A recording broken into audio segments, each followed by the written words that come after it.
Hi guys, अगर आप बहुत सारी वीडियोस देख चुके हैं लेकिन अभी तक आपको ये पता नहीं चला है कि कैसे आप बिना बोरिंग ग्रामर को रटे या सीखें इंग्लिश बोलना सीख सकते हैं। और अब आप कोई ऐसी वीडियो देखना चाहते हैं जिसे देखने के बाद आपको ये एग्जैक्टली पता लग जाए कि कैसे हम बिना इंग्लिश ग्रामर को रटे इंग्लिश बोलना सीख सकते हैं। तो गाइज आई गारंटी इस वीडियो को देखने के बाद आपको कोई भी दूसरी वीडियो नहीं देखनी पड़ेगी और आपको इसका बेस्ट आंसर मिल जाएगा। So now guys without wasting any more time let's begin.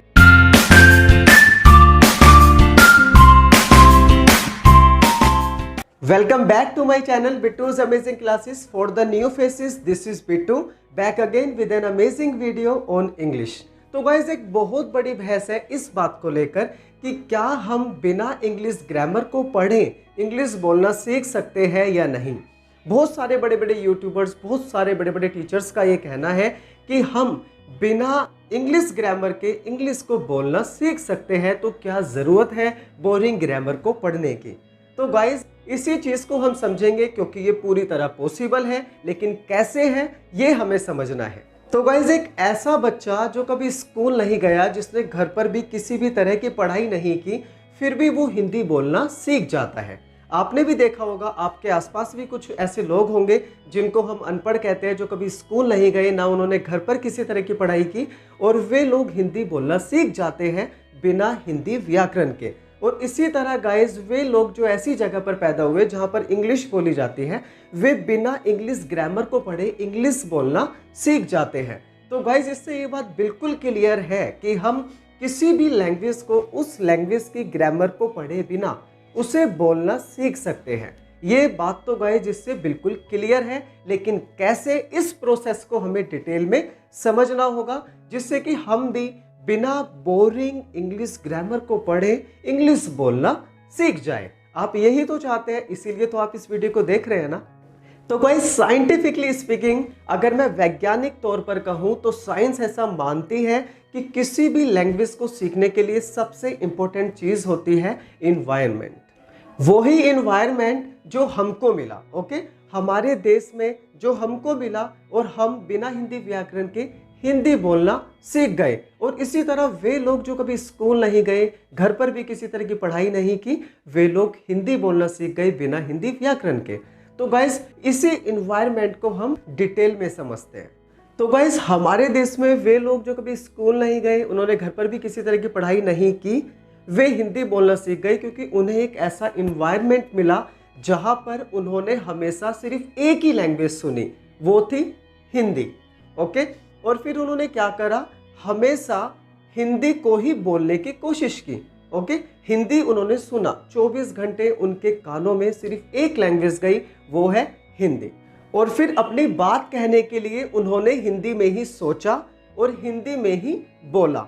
और इसके अलावा गाइस जो उन्होंने टीवी देखा, मतलब कोई मूवीज देखी या कोई सीरियल देखा, वो सब भी उन्होंने केवल हिंदी में ही देखा। चाहे एक बच्चा स्कूल में हो या घर पर हो, या फिर वो अपने फैमिली मेंबर से बात करे या रिश्तेदारों से बात करे या फिर बाहर वालों से बात करे, चाहे किसी दुकानदार से बात करे या फिर वो एक भिखारी से बात करे, उसने हमेशा हिंदी में बोला और हिंदी ही सुनी।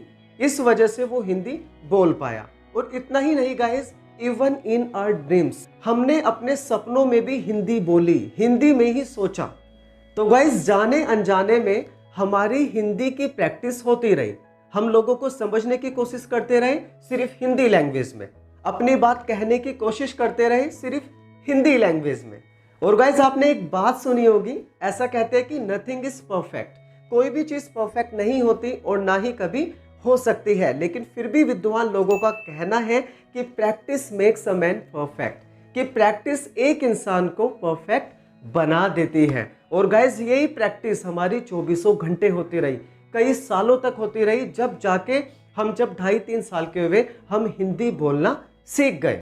और उसके बाद भी गाइज जब हम 3 साल के हो जाते हैं, हम हिंदी बोलना सीख गए, लेकिन धीरे धीरे करके जो हमारी एक्सप्रेस करने की एबिलिटी है वो बढ़ती चली जाती है, ओके। हम हिंदी और अच्छी बोलने लगते हैं। 2.5-3 साल का बच्चा अपनी बात को सही से कह नहीं पाता, वो वास्तव में जो उसके अंदर जो फीलिंग्स होती है, जो इमोशंस होते हैं, उनको अपने वर्ड्स में कन्वर्ट नहीं कर पाता। तो उसकी जो लर्निंग है वो चलती रहती है। और 6-7 साल का जब वो हो जाता है तो वो अच्छी खासी हिंदी बोलना सीख जाता है। तो गाइज यही प्रैक्टिस जो एक इंसान को परफेक्ट बना देती है, ये उसकी उस वक्त होती रही जब वो बच्चा था। साइंस ऐसा मानती है कि शुरू के 6 से 7 साल तक हमारा जो दिमाग है, मतलब एक बच्चे का जो दिमाग है, वो सुपर कॉन्शियस स्टेट में होता है, एक खास स्टेट में होता है जब हमारा दिमाग हर चीज़ को रिकॉर्ड कर रहा होता है। हम जो भी सुन रहे हैं, जो भी देख रहे हैं, आप उस तरह पर जैसे एक चीज़ को सीख सकते हैं, आप कभी नहीं सीख सकते। एक बच्चा बहुत जल्दी से किसी भी चीज़ को कैच करता है और किसी भी चीज़ को सीख जाता है। और दूसरी बात है गाइस, एक बच्चा कभी भी गलती करने से नहीं डरता, क्योंकि उसके अंदर ईगो नहीं होती। हम जैसे जैसे बड़े होते हैं हमारे अंदर ईगो आ जाती है। और तीसरी बात है कि वो रिपीट करता है। उसके जो पेरेंट्स हैं वो भी उससे बार बार एक एक वर्ड को बुलवाते हैं, और एक बच्चा पता नहीं कितनी बार रिपीट करता है एक वर्ड को, जब जाके वो उस वर्ड को ढंग से बोल पाता है और फिर उससे सेंटेंसेस बनाकर अपनी बात कहता है और लोगों को भी समझ पाता है। और गाइस, एक बच्चा भी बहुत स्ट्रगल करता है एक लैंग्वेज को सीखने के लिए।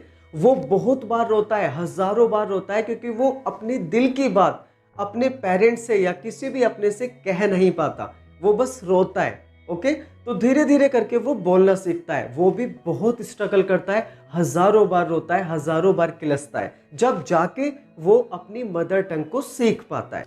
तो गाइज, इसी तरह जैसे हमारी हिंदी बोलने और समझने की प्रैक्टिस होती रही, इसी तरह वे लोग जो किसी ऐसी जगह पर पैदा हुए हैं जहां पर इंग्लिश बोली जाती है, तो उन लोगों की इंग्लिश की प्रैक्टिस 24 घंटे होती रही, कई सालों तक होती रही, जब जाके वे बिना इंग्लिश ग्रामर के इंग्लिश बोलना सीख पाए। बिल्कुल ऐसे ही जैसे हम लोगों ने स्ट्रगल करा हिंदी सीखने के लिए बिना हिंदी ग्रामर के। So guys, if you think you can get और create such kind of environment, अगर आपको लगता है कि आपको इस तरह का एनवायरनमेंट मिल सकता है या आप इस तरह का एनवायरनमेंट क्रिएट कर सकते हैं उस जगह पर रहते हुए जहां पे आप रह रहे हैं।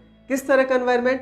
जहां पे 24 घंटे आपकी मजबूरी है इंग्लिश में ही लोगों को सुनना, आपकी मजबूरी है अपनी बात को इंग्लिश में ही कहना, और जहां पर आप जो देखेंगे मूवीज, नाटक, वो सब का सब इंग्लिश में होगा। अगर ऐसा हो सकता है कि आप अपने फैमिली मेंबर से सुनोगे वो इंग्लिश, खुद को बोलोगे वो इंग्लिश, घर वालों से, बाहर वालों से, फैमिली मेंबर से, रिलेटिव से, सबसे अगर आपको इंग्लिश में ही बोलना पड़ रहा है, तो आप बिल्कुल बिना इंग्लिश ग्रामर के इंग्लिश बोलना सीख सकते हैं। और अगर ये आपके लिए पॉसिबल नहीं है तो गाइस बिल्कुल भूल जाओ, ये मुमकिन नहीं है कि आप बिना ग्रामर के इंग्लिश बोलना सीख जाओ। It is impossible.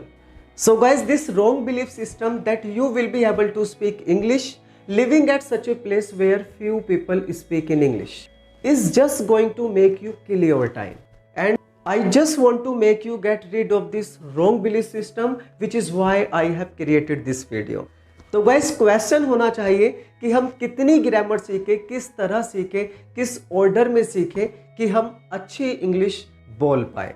और गाइस, दूसरा क्वेश्चन ये है, आपके मन में ये भी आ रहा होगा, कुछ ऐसे स्टूडेंट्स होते हैं जो कहते हैं कि हमने तो ग्रामर पढ़ी मगर हम अब भी इंग्लिश नहीं बोल पाते। तो गाइस, ये 2 क्वेश्चन है, इन दोनों क्वेश्चन के ऊपर मैं 2 वीडियोस और बनाऊंगा जिसमें मैं आपको रीजन दूंगा कि क्यों हम ग्रामर पढ़ने के बाद भी इंग्लिश नहीं बोल पाते हैं। और दूसरा क्वेश्चन है कि हमें कितनी ग्रामर की जरूरत है अगर हम इंग्लिश बोलना चाहते हैं।